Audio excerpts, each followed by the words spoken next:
Well, hello and welcome back to another video. You might think I've gone slightly crazy. Here I am in mid-August and I'm still planting out I'm still planting out annuals. Well, there's a story behind this, and I often do this. It just shows you it's never too late. I often as you know, I grow most of all my French marigolds from seed which started off either in late March or early April, and I often don't set the whole packets because very often in the marigolds there's far too many seeds in a packet, for what I want, and I end up with too many anyway. So I sometimes, roll the packet up and put the seeds back in the packet, and if I then remember, in early July I will set those seeds, and these haven't been transplanted. They're as they're planted. There was just a few seeds left in the packet, and I put them in a tray in some compost, and they've grown. And as you can see, we're now middle of August, and I've got a little bit of garden here where I had some really early sweet peas that are now finished, and I can set these. It's often a shot to nothing. Sometimes, they won't do nothing. Sometimes the slugs and snails this time of year will have a field day on them. But these are flowering already, so it's going to be a little bit of colour, whatever. So I'm more than happy with that, and it's not cost me anything apart from the compost and my time doing it. So it's always worth a try. As I say, marigolds in the summer come up, germinate, and grow very, very quickly. And so if you've got, never waste your seeds. Very often, seeds tend to dry out. If you keep them till next March, April, they get too dry. So it's always good to plant them in the same year. So there's, worth a try and worth a tip, and you can fill in this time of year. And who knows, these could go on flowering right till the early frost, whenever that might be. I mean, it could even be as long as December or the end of November, or it could be even in September. Who knows? That's the unknown, but certainly worth a try. So I'm going to get these set out in this bit of ground here now, where I had these sweet peas, and it's a bit brutal. Just got to rip them apart, and as I say, just set.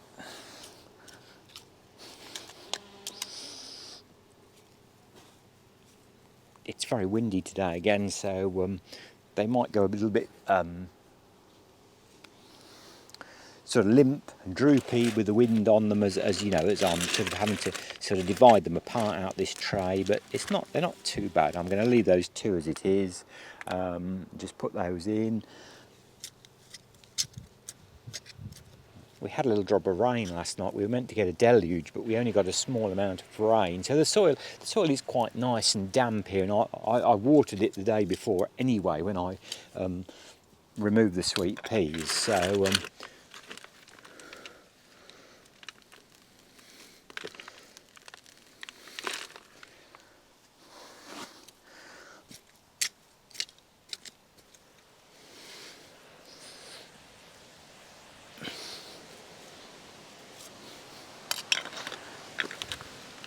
and then I'm going to leave those last two together there, and kind of put those down the front here, I think.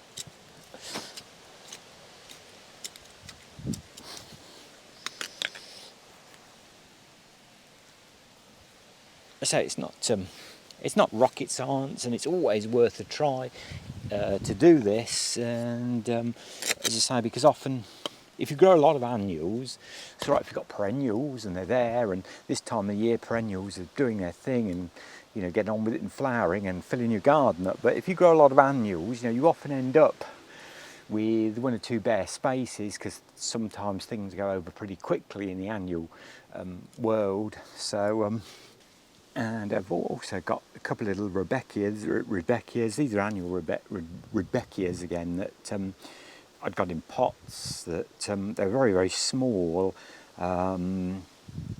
and they're only just sort of really got going for some reason. You often find they're getting plants sometimes will do that for no apparent reason. So I thought I'd set those out as well here. I know there's only 2, and they always say you should plant annuals in all odd numbers, which is 3, 5, 7s and so on. But we're not going to worry too much about that. It's just filling a little bit of ground up, you know, where there was some plants and where there isn't anything now, basically. And if it gives us a few extra flowers and a little bit of extra bonus colour this year, always the good.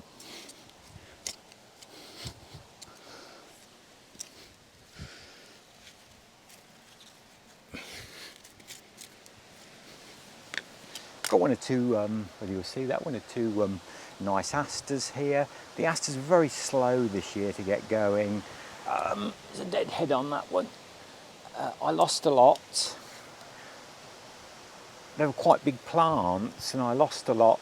You know, they just seem to get the, you know, damping off or a fungal disease at the bottom of the stem. Asters can be quite problematical like that, particularly. Asters don't like being set in the same ground.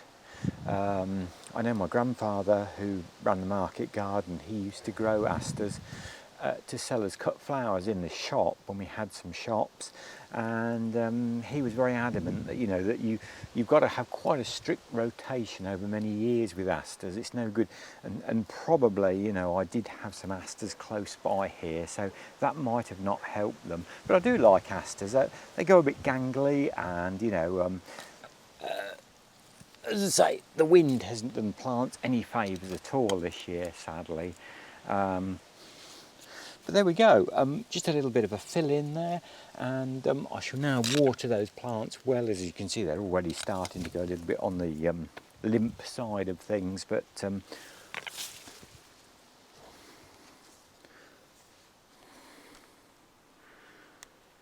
and as I say, that's filled a little space up there, and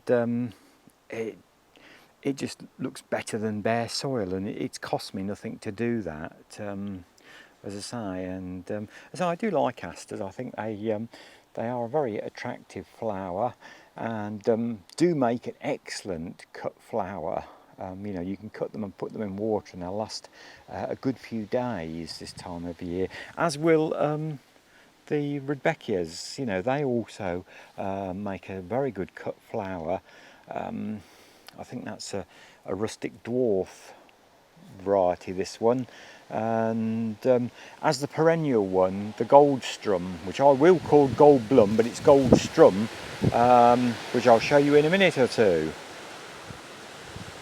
So here's the Rudbeckia perennial Goldstrum, which there again does make an excellent cut flower, and you can see it makes a striking edge to any border there when you grow it like this. I love it. I think it's so bright, so cheerful. You know, it's one of my favourite perennial plants. I don't grow a lot of perennials. I don't know a lot about perennial gardening. My real forte, as I've often said on this channel, is annual plants and was vegetables, which obviously I haven't got the room at the moment in time to do.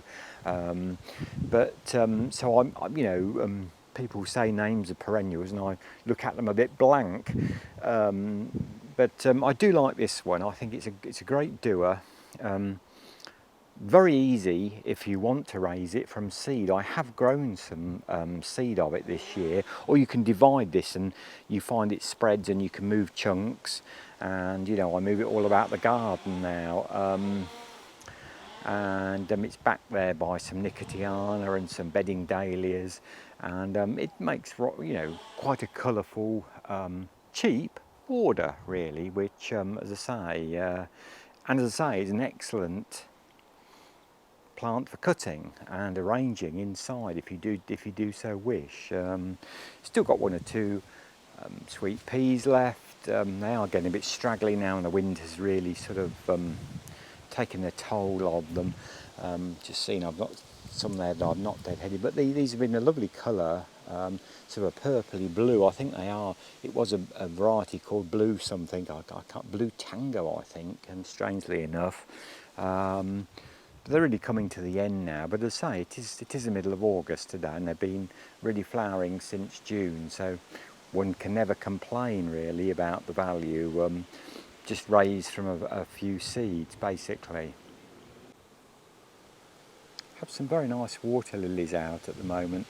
The nature pond here is very overgrown, and I usually like to leave it like this in the summer actually. I find leaving the lily pads like this and just letting it basically take over, it gives cover to the water.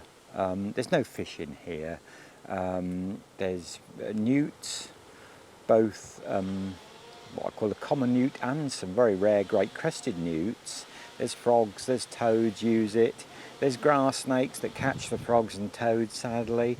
I saw a lovely long grass snake in the garden the other day, a lovely green one. And I do find, I think, you know, it's the birds, and we have a couple of you've seen titch and quackers, the ducks who come in the springtime. They tend to come up from the river and bring this dreaded duckweed, which tends, if we so, you know, it can take over garden ponds.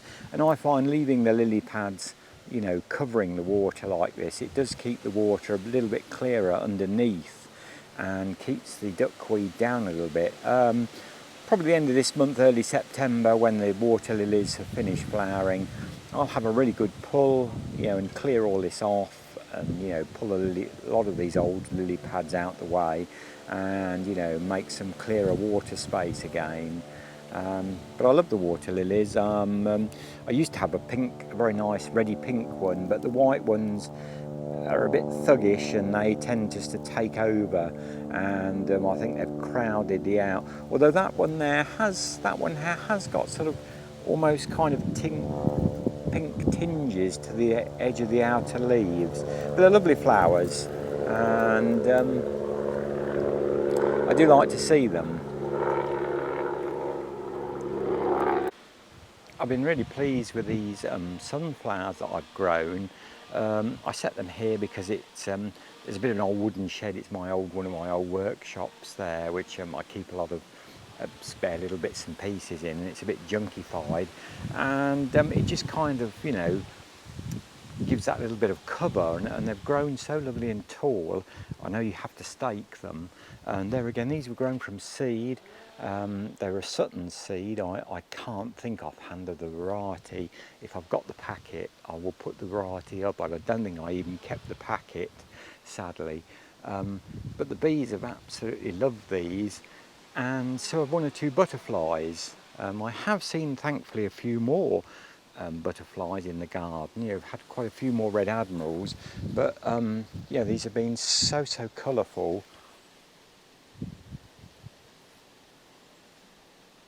And they've just got on with it. A plant you can just sort of leave and get on with it, and there's some different colour variations there. Up there, some browny coloured ones, but you know, although I've got them tied up quite well, they seem to you know, take the wind quite well. Obviously bits and pieces break off them, sadly, with so much wind as we've had, but yeah, if you want a bit of cover, if you've got something, you know, you want to hide or screen in your garden, they certainly do make a wonderful screen, definitely, and have been flowering there again since June, so a highly recommended plant, definitely. Got one or two nice bigger dahlias coming out on the front now. There again, I do like these pom-pom big types. Sorry if you can hear that, there's somebody having some tree work done in the distance, and it's a chainsaw which is a bit noisy. But yeah, I've been really, the dahlias this year, the bedding dahlias and the tuber dahlias have done really well, and Obviously the thing about dahlias is they do like it quite moist and, you know, not too warm. So and my main bedding display still looks, you know, quite colourful. There's getting one or two gaps in it now as things start to slowly go over, and as I say, the wind has played havoc with the cosmos at the back there. But considering this has now been flowering since June, and here we are, you know, right coming up, I think it's the 19th of August today. So, you know, I'm delighted with how the annual plants have done again this year. So as always, thank you for watching.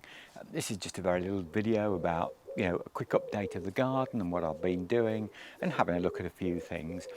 So as always, thanks for watching, and good gardening, and I hope you're having some good weather wherever you are in the world.